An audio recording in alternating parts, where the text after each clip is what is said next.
Welcome back to class, med students. This is your friendly neighborhood doc, and tonight we are going to dine at the table of Taboo, issue number 1.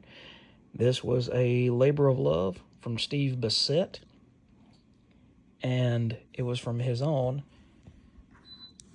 see if I can make them, there we go, Spider Baby Graphics. And this was a anthology book that came out from 1988 through about 1998. Started with Steve and company at Spider Baby and eventually moved to Kitchen Sink. We've talked about issue 3 a little bit the last time that we came here and talked, but I wanted to, there we go. I wanted to let you guys know that this is an absolute banger of a first issue. It brings out all of these stories that are somewhat scary, but not scary. It's not the scariest thing that you've ever read. It's not going to give you nightmares, but it's intelligent horror. It's thinking man's horror. It's not Michael Myers jumps out of the closet and stabs you horror. Instead, it's more cerebral. And I've always enjoyed cerebral horror.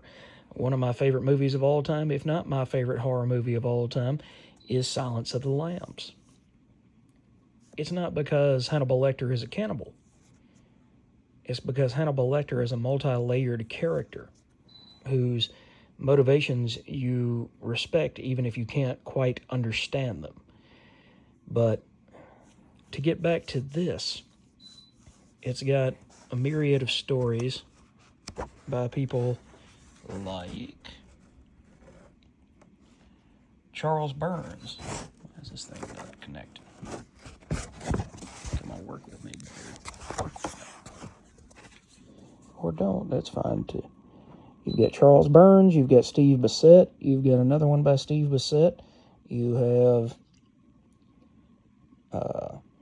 an introduction by Clive Barker, you even have a story by Charles Vess. Let's see if we can look at some of this stuff here. Here's one of the first images that is brought to the reader's mind and eyes. And it's by Steve, and it's called Sensitivity. And it's talking about how you're supposed to close your eyes and your ears and your mouth off to everything. You're not supposed to hear anything violent or gory or sexy or scary. And so you've got the father and the wife and the small daughter, and now the son is sewing up his last eye.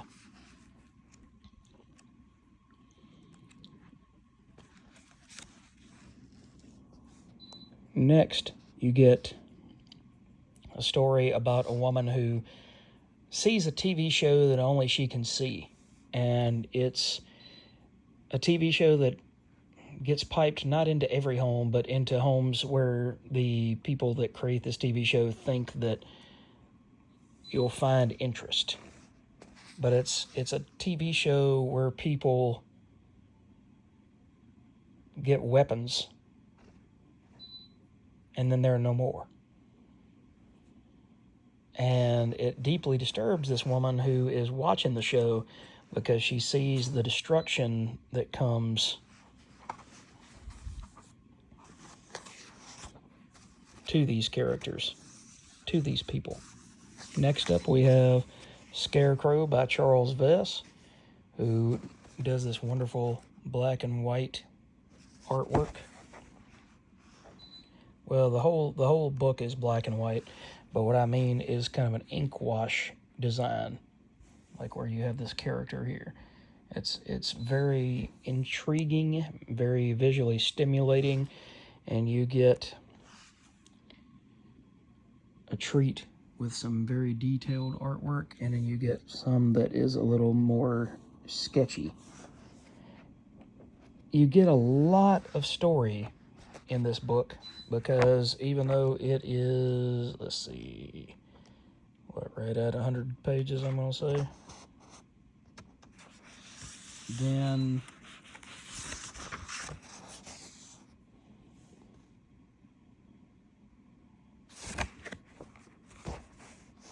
it's got a lot of different tales in it. And it does have some things for shock value. It does do some things for shock value. But at the end of the day, it's really, really excellent horror. So if you haven't had a chance to check out Taboo, it ran for, I believe, 9 issues and another book called the E-Special. And it was not an online-only thing, which is what you would think when you hear the word E-Special. But instead, it is a story, or it's another volume of stories that is perfect bound, just like this issue here. And it kind of finished up the run of the book, because Steve retired after a certain point. He had seen and done enough in the comics industry, and it had burned him out. But if you haven't had a chance to check out Taboo, I would say go on eBay, find you a copy of the first issue, see if that is something that really tickles your fancy, because a lot of interesting books came from this series. A lot of interesting stories started here. You have Throat Sprockets by Tim Lucas. You also have, in later issues, the beginning of Lost Girls by Alan Moore and Melinda Gibby. You also have the beginning of From Hell by Alan Moore and Eddie Campbell,